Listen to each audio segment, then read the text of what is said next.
मंत्री ने, किसी सरकार ने आज तक देश के किसानों के साथ धोखा नहीं किया। किसी के दबाव के सामने हमारे भारत सरकार झुकी नहीं। मुझे कहते हुए खेद है कि पहली बार एक ऐसी सरकार दिल्ली में बैठी है जो दबाव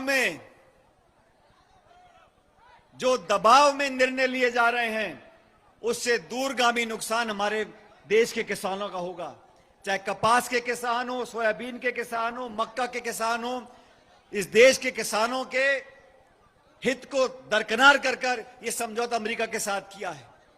और मैं आप लोगों से पूछना चाहता हूं, इस देश में अलग अलग पार्टियां हैं, हम चुनाव जीतते और हारते हैं, लेकिन कभी ऐसी सरकार बनी है जो विदेशी ताकतों के सामने घुटने टेक दे? 140 करोड़ के इस मुल्क को कोई दूसरा देश हमें आदेशित कर सकता है कि आप रूस से तेल नहीं लेंगे? रूस से तेल लेना है नहीं लेना, यह निर्णय भारत का होना चाहिए।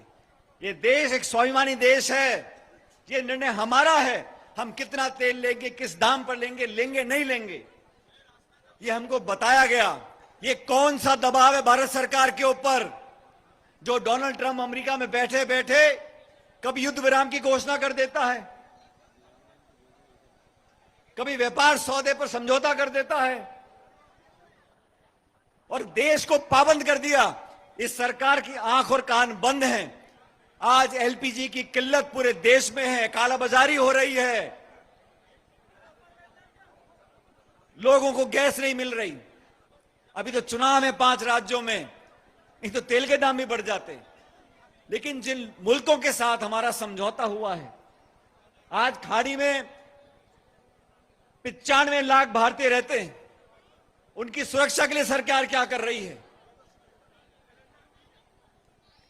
ऊर्जा, 88% ऊर्जा भारत की तेल और गैस हम निर्यात करते हैं, उनके दामों को लगाम कैसे लगाएंगे? आप कानून बनाते हो,